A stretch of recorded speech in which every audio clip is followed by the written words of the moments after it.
Great. And Thank you, Nancy. Alycia, we just had a question, and maybe you would just want to read it out loud, and then we can move to the next section. And as we do that, I can see that there's some conversations happening in the chat box about the origins of race, and I would say origins of race and racism.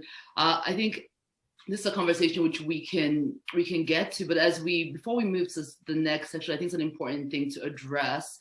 Usually when I talk about racism, I always try and remind us about the history of race, like how ideas of races actually came to be.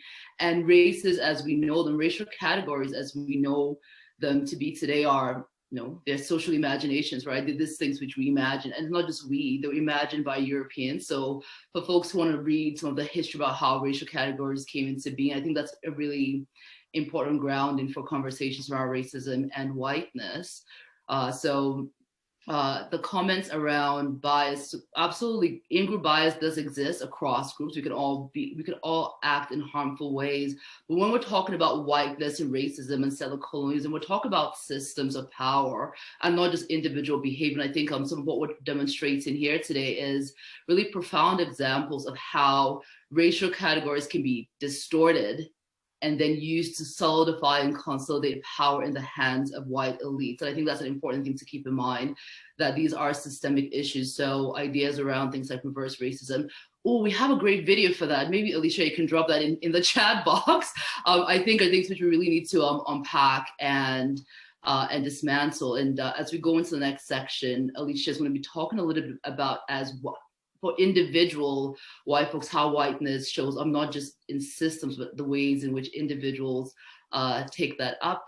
Thank you. I see there's some resources dropped in the chat box around it, and we have a few more which we can drop as we continue here. But yeah, I think that's a really important thing. How did races come to be, and how did they come to have such a powerful role in terms of how social and political life is organized? Those are some of the things which we're trying to unpack today. Alycia? thanks, Sume. I'm just dropping that great link on reverse racism. And I also just, I just want to say how important it is to have these conversations. I think there are, questions around, I see one here around stereotyping is still wrong, and questions around, what constitutes bias. And, it's so important that we ask these questions and have this conversation. And just on the concept, on the issue around bias, just like Sume was saying, I think it's so easy for white people to enter this conversation and just see ourselves, see it being about white people. But it is so important to remember that this happens at a system level. Just as an example, I knew someone one time who said they took a women's studies class and didn't like it. And I said, oh, why didn't you like it? And they said, well, they tried to say that women were oppressed, and, I'm a woman and I'm not oppressed. And it's just such a great example of, when we're talking about issues that are related to oppression and discrimination and racism, that, there's no escape for us. This is something that happens at a structural level, and we're all a part of it, and we all need to be able to work to dismantle it. So, Sume, should I just continue on with their presentation? Okay, so thanks everyone for the great discussion, the opportunity to sort of weigh in there. And I just want to go do a little shout out to Nancy's previous slide, where she mentioned that great quote from Elder Jerry Oldman about, we need to say hello to something before our problems, before we can say goodbye to them. So, saying goodbye to whiteness at an individual level means saying hello to whiteness within ourselves and, within our institutions. And so for white people, saying hello to whiteness, this means that we actually have to talk about being white.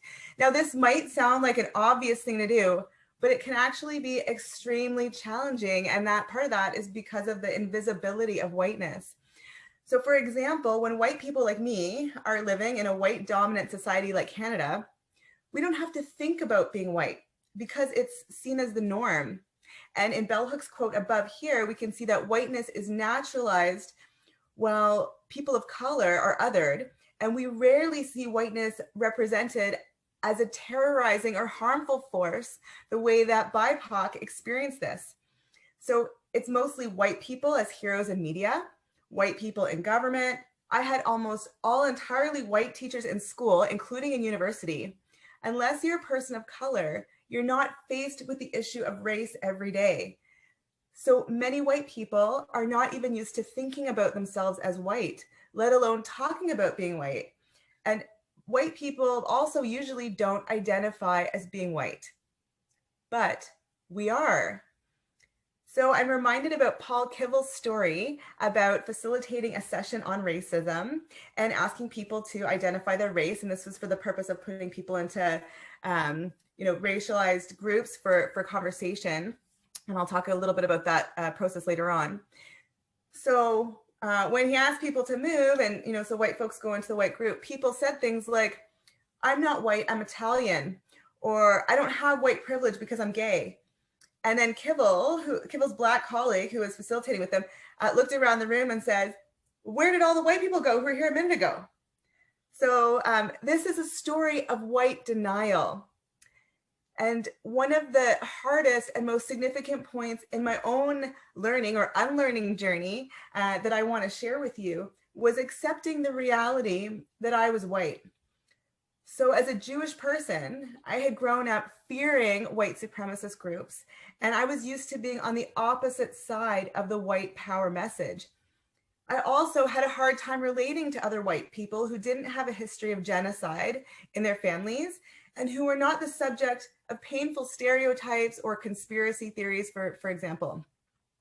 So it took me a great deal of questioning and reflecting and talking and listening, especially with other white Jews, until I finally understood the difference between anti-Semitism and racism and why that's important.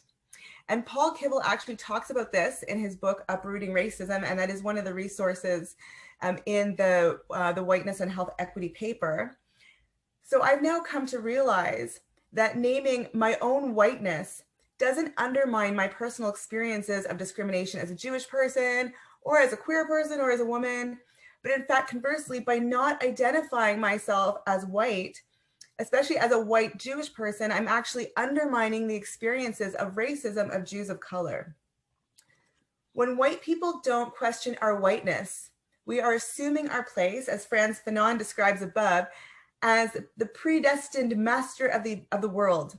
And this corrupts our humanity. This lack of questioning, the denial, and the refusal to see the impacts of race is a manifestation of whiteness in the self. Next slide, please, Sume. Great, thank you. So a common example of white denial is the concept of colorblindness. And this is basically when white people assert that they don't see race or that the color of a person's skin doesn't matter. So the irony behind messages like this is that on the surface, this kind of message seems to come from a place of equality, right? And we want to treat everyone the same. But what these messages end up doing is denying people's experiences of racism. By saying, "I don't see race," what we're really saying is, "I don't see racism." So there are a number of different ways that colorblind rhetoric shows up in our language, and you can see in this slide some common examples. For example, you may have heard the phrase, "I'm not prejudiced, but," or "some of my friends are Indigenous or Black," or insert another racialized group of people in there. And this is typically used as a justification for the racist second half of the sentence. So this happened to me recently in a conversation with someone where they said, "I'm not racist, but it really irritates me when so many people are not speaking English in my neighborhood." So this was such a great example of how the race rhetoric can be used to avoid direct racial language and for a person to feel like they can safely and justifiably express their racist views. Race rhetoric can be used even in the context of equity work. And I can think of one example when I was actually part of a working group in a health organization developing a diversity and equity policy. And I was advocating for the specific inclusion of anti-Indigenous racism in the policy, especially in the context of healthcare, where Indigenous people experience the most inequities and the most barriers in accessing care. And another white woman in the group was making the argument that we needed to include everyone, not just Indigenous people. And I remember saying to her, but that's like saying all lives matter. And then she looks at me and says, yeah, but Alycia, all lives do matter. And I remember feeling flustered and frustrated and angry, even though we were both apparently pushing for a health equity initiative. The colorblindness and the race rhetoric still made its way into the conversation. And this has the effect of ignoring race, which means ignoring whiteness and its impacts on health equity. And back over to you, Sume. Great, thank you, Alycia. Thank you, Nancy. So we have been talking about how whiteness shows up at different levels, and thank you so much for all those folks are sharing some really great resources in the chat box. So please keep them coming. Alycia just shared a few examples of the kinds of rhetorical moves which are used, and I'm sure we've heard so many of them as we were working on preparing for this. We had a very long list, and each time someone would throw one out, we would think of another one. And as Alycia was mentioning, these are really these rhetorical moves are moves which end up stopping the conversation, impeding the work, and make it even more challenging to address racism in practice, as well as some of the issues which Nancy was highlighting in terms of how whiteness shows up on a systemic and institutional level. In terms of how whiteness shows up at an institutional level, I think this one which, regardless of where you're working, which really shows up is this idea of how white supremacy actually shows up in our organizational cultures and our ways of working. There's a great resource which is also linked in the Let's Talk document. So things like everything has to be done yesterday, right? So it's always a rush. There's never enough time to do anything. We're just going to do more and more and more. And that's what is going to be actually valued and rewarded within our organization, even when we talk about partnership. Right, so you can see how some of what Nancy was talking about how we can use the language, but then in practice we show up in very different ways, and we organizationally we reward something different. And I'm seeing someone saying, "Oh my God, yes, the goal is the deadline," right? So the goal is not doing good work; it's we got to meet deadlines, we got to meet our numbers. And so how does that distort our ways of working? How does that impede us from doing good work? So whiteness as a concept in health is actually something which is not really looked at. Instead, there's some work around racism, lots more needed and lots more right things needed, I would say. But this is a model where they actually talk about whiteness very explicitly and make the connections to health. Again, it's this idea of flipping the script. I think as we think about whiteness, it's important to know that whiteness as a system is closely linked to neoliberal capitalist systems. In Nancy's introduction, when she was speaking, she talked about settler colonialism, right, which requires three things. It requires white settlers who get to dominate and take over lands.